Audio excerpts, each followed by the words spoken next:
Everyone, I am doctor रेखा प्रजापत। अभी हम energy studies की यूनिट फर्स्ट के टॉपिक्स कवर कर रहे हैं, जिसमें हमने प्रीवियस वीडियो में डिस्कस किया था fundamentals of photovoltaic energy conversion, जिसमें मैंने बात की थी एनर्जी लेवल्स की। आज मैं एक्सप्लेन करूँगी determination of the Fermi energy.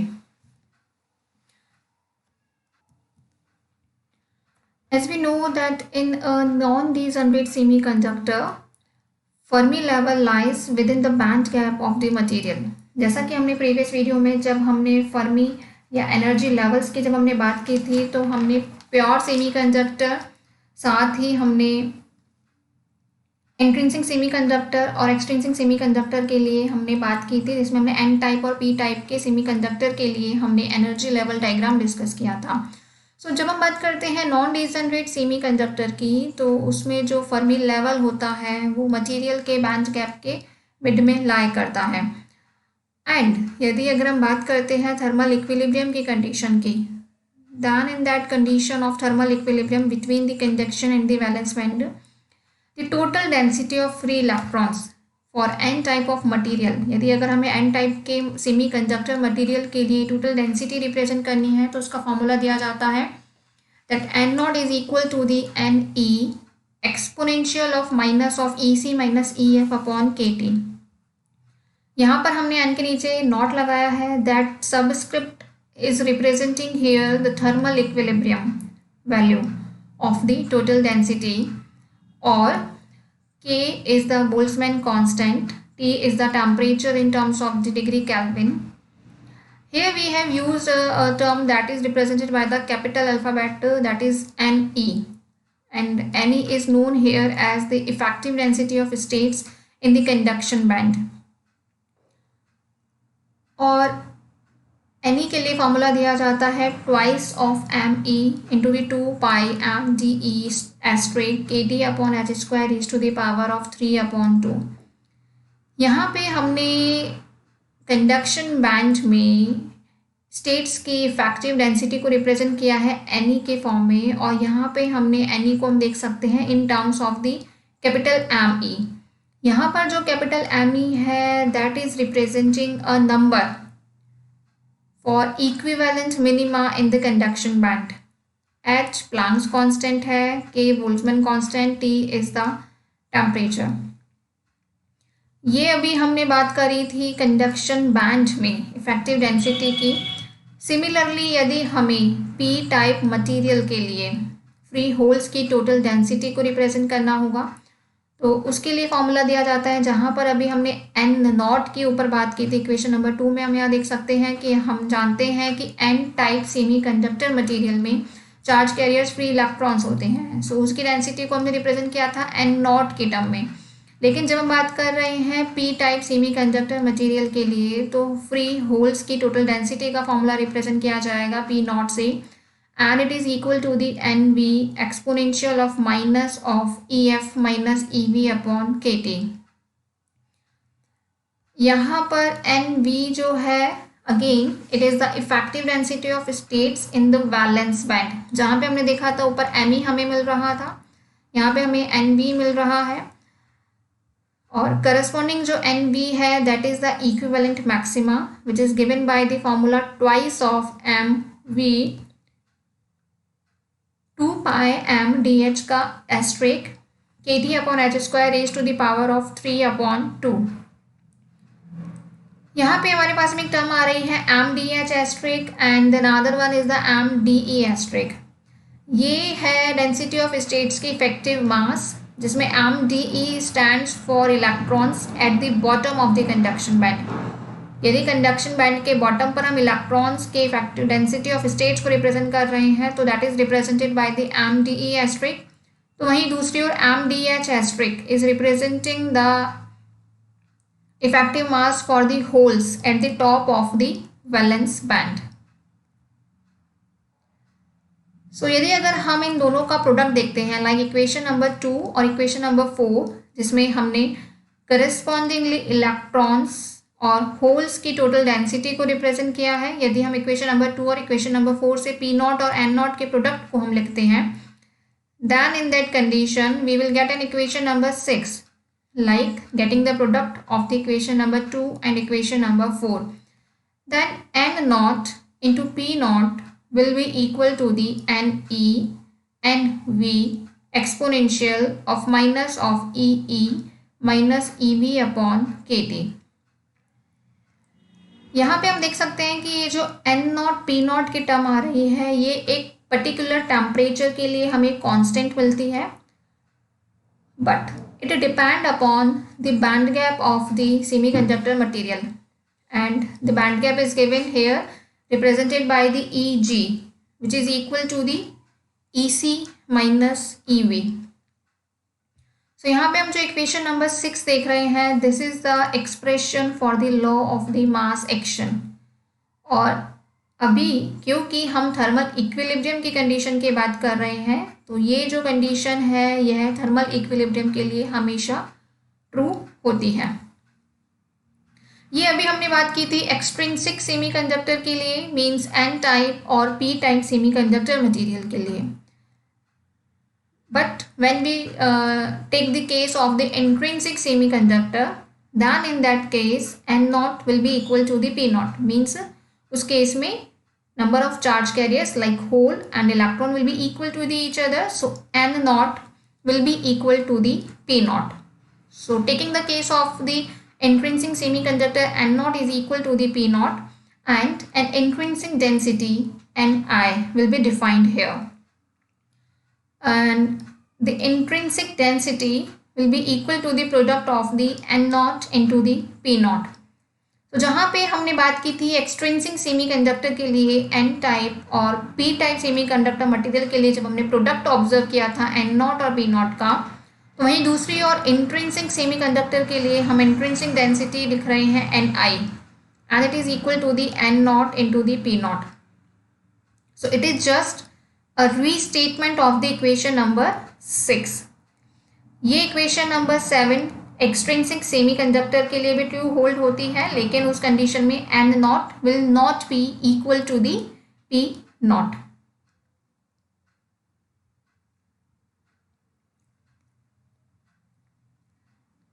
So sometimes for the convenience, अगर हम इंट्रिंसिक सेमीकंडक्टर की बात कर रहे हैं तो उस कंडीशन में हमें फर्मी लेवल की पोजीशन के रेफरेंस में हमें बात करनी होती है, and that will be taken as a reference level represented by E1. So उस कंडीशन में यदि हम फर्मी लेवल के पोजीशन की बात कर रहे हैं तो इक्वेशन नंबर 2 और इक्वेशन नंबर 4, जिसमें हमने फ्री इलेक्ट्रॉन्स और फ्री होल्स की हमने टोटल डेंसिटी की बात की थी, वहाँ से हम इनके फर्मी लेवल की एनर्जी को लिखते हैं लाइक EF फॉर इंट्रिंसिक.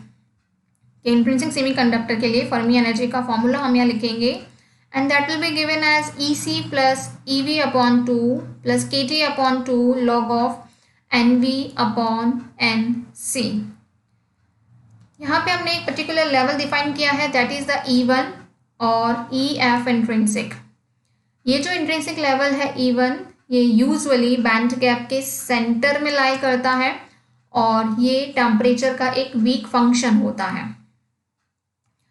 ये अभी हमने बात की है इंट्रिंसिक सेमीकंडक्टर के लिए, but when we talk about the extrinsic semiconductor, so extrinsic semiconductor के लिए हम E1 को लिखेंगे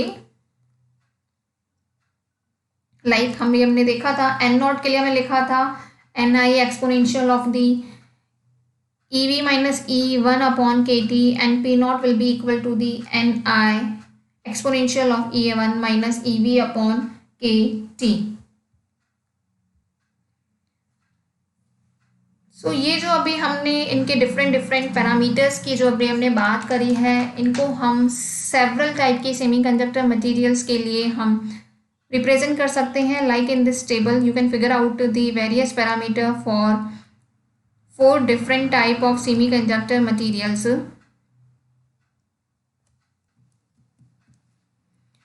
सो लाइक मेनली हम बात करते हैं इंट्रिंसिक सेमीकंडक्टर में सिलिकॉन की, और फर्दर हम देख सकते हैं गैलियम आर्सेनाइड है, कैडमियम टेलुराइड है एंड इंडियम फॉस्फाइड है. इन 4 डिफरेंट सेमीकंडक्टर मटेरियल के लिए कुछ पैरामीटर्स हम यहाँ रिप्रेजेंट कर रहे हैं. लाइक बैंड गैप, सिलिकॉन का बैंड गैप है 1.12 electron volt, that is in direct category. Gallium arsenide 1.42 direct, cadmium telluride 1.50 direct band gap, and indium phosphide का बैंड गैप है 1.35 electron volt direct band gap. Further अगर हम बात करते हैं NL की, that is the 2.9 into 10⁻19 per centimeter cubic, और gallium arsenide it is a 4.3 into 10⁻17 per centimeter cubic, and cadmium telluride it is 7.5 into 10⁻17 per cubic centimeter. Similarly, when we talk about the charge density, it is represented here for the mass of the electrons, like in the case of the silicon, it is a 0.98 and 0.19 hole and electrons. यहाँ पे हमने holes और electrons दोनों का ही हमने यहाँ पे मास representation देखा है. फर्दर उनके लिए काई की वैल्यू रिप्रेजेंट की गई है, that is almost 4 electron volt square for all types of the semiconductor materials. Another there is a mu s and ratio of the dielectric constant for 4 different types of the semiconductor material. So these are the quantities for selected semiconductor materials and presenting a comparatively view. Further अगर हम बात करते हैं degenerate semiconductor के लिए, जिनके लिए Fermi level band gap के मिड में लाया करता है, एंड ये जो होता है उस केस में हम सिंपल फ्री इलेक्ट्रॉन कैलकुलेशंस हम अप्लाई कर सकते हैं यहाँ पे फर्मी एनर्जी की कैलकुलेशन के लिए. सो उस कंडीशन में जब हम डीजेनरेट सेमीकंडक्टर की बात करते हैं तो EV minus EC will be almost equal to the H cross square upon 2ME asterisk into the 3 pi square n raise to the power of 2/3. और N टाइप के डीजेनरेट मटेरियल ये है लिखा है अभी हमने N टाइप के degenerate material के लिए, लेकिन जब हम बात करते हैं P टाइप के डीजेनरेट मटेरियल के लिए तो उस कंडीशन में हमारा फॉर्मूला होगा EB minus EF that is equal to the H cross square upon 3MH asterisk into 3 pi square P raise to the power of 2/3.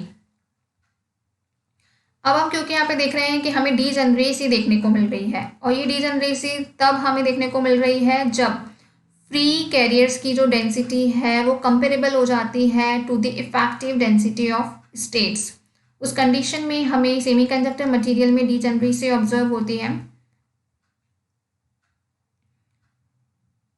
और यदि अगर हमें सेमीकंडक्टर मटेरियल में फर्मी लेवल की लोकेशन दी जाती है तो उस कंडीशन में हम मटेरियल में सभी दूसरी स्टेट्स की ऑक्यूपेंसी को हम फाइंड आउट कर सकते हैं. और यदि अगर हम यहाँ पे ये कह रहे हैं कि if total density N0 of donor impurity with an ionization energy of delta EP is occupied by ND,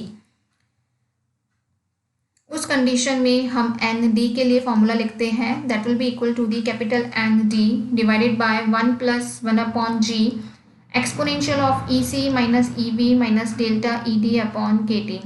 यहाँ पे हमने एक टर्म देखी है दैट इज़ अ G, जिसे हम कहते हैं इम्प्योरिटी की डीजेनरेसी, क्योंकि हम यहाँ पे देख रहे हैं कि मटेरियल में अब डीजेनरेसी जनरेट हुई है, और ये डीजेनरेसी तब जनरेट होती है जब इफेक्टिव डेंसिटी ऑफ स्टेट्स और डेंसिटी ऑफ फ्री कैरियर्स दोनों कंपेरेबल हो जाते हैं. तो इस कंडीशन में हम यहाँ पे देख सकते हैं कि जो हमारी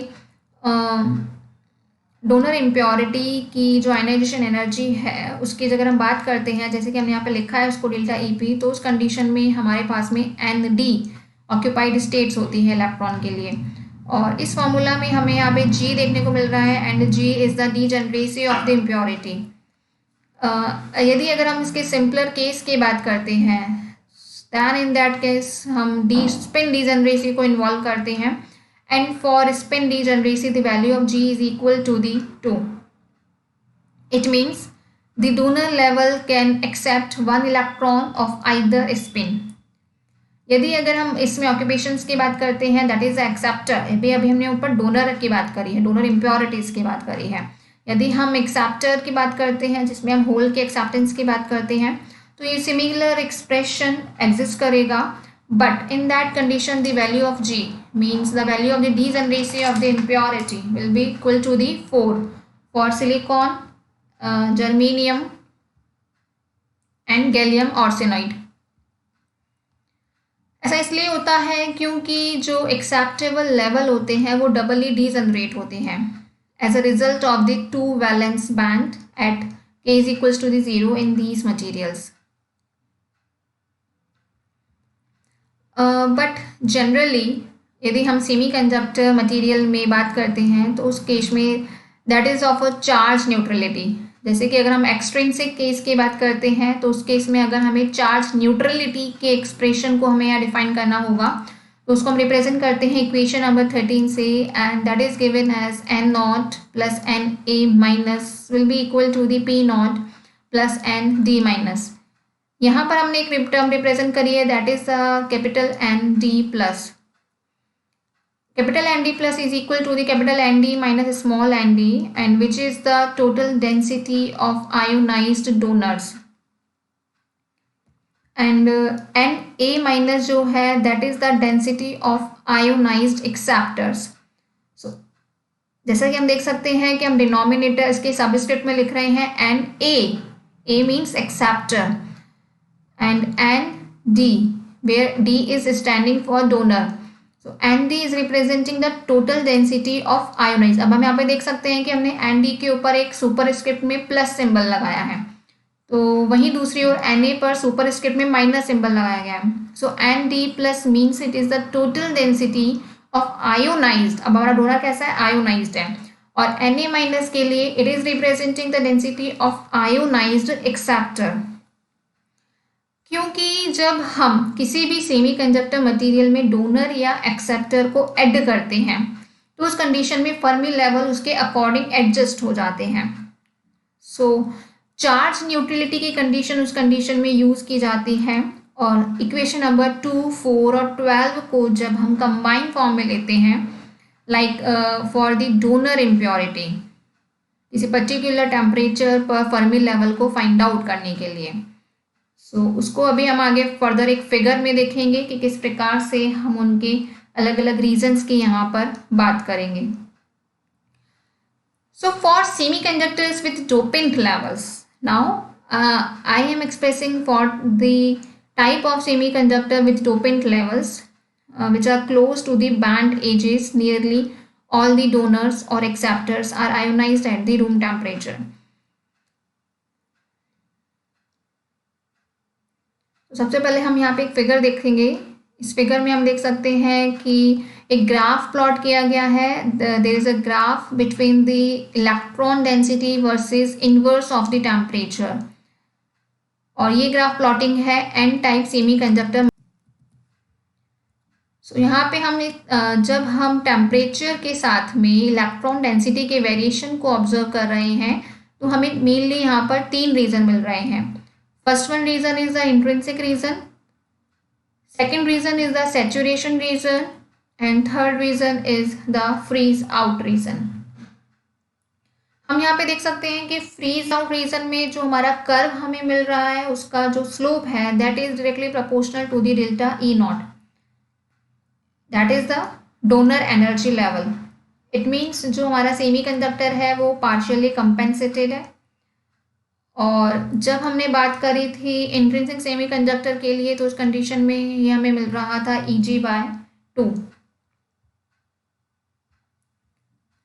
सो यही हम बात कह रहे हैं कि जब हम बात कर रहे हैं temperature versus electron density graph की, तो semiconductors with the dopant levels जिनका those are close to the band edges, nearly all the donors or acceptors are ionized at the room temperature।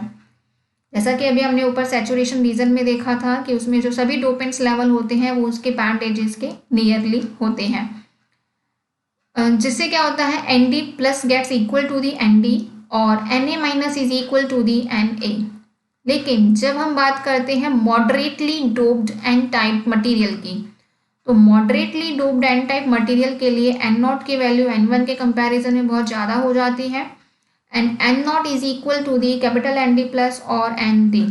जब हम इस कंडीशन में इक्वेशन नंबर 2 को utilise करते हैं तो हम यहाँ पे उनकी डेंसिटी स्टेट्स के लिए लिख सकते हैं, and that will be equal to the Ne exponential of minus of EC minus EV upon KT।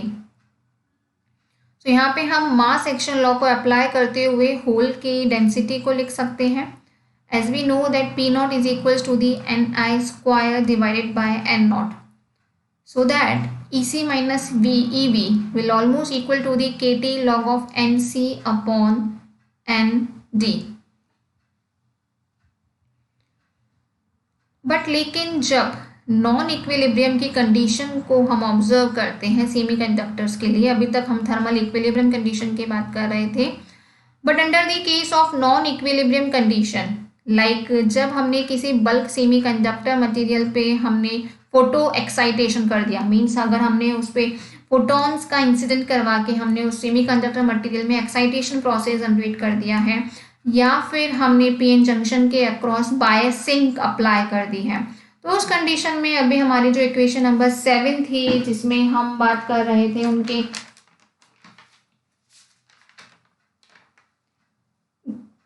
Densities की, जिसमें हम बात कर रहे थे, वो इक्वेशन हमें रीकंसीडर करनी होती है।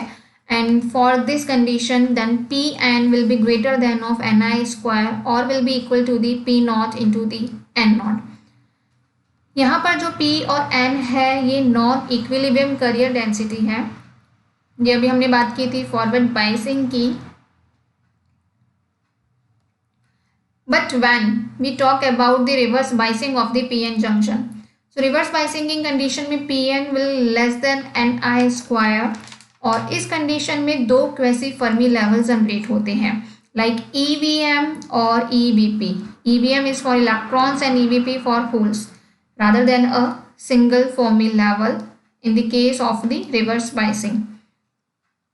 So इस कंडीशन में फर्मी क्वेसी फर्मी लेवल जो जनरेट हो रहे हैं उनकी पोजीशन हम इस फॉर्मूला से रिप्रेजेंट करते हैं, and that will be the N that is almost equal to the Ni exponential of the EBN minus EI upon KT, and P will be equal to the Ni exponential of EI minus EVP upon KT।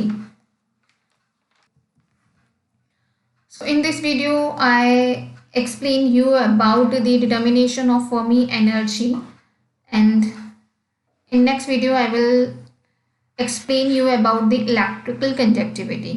Thank you so much.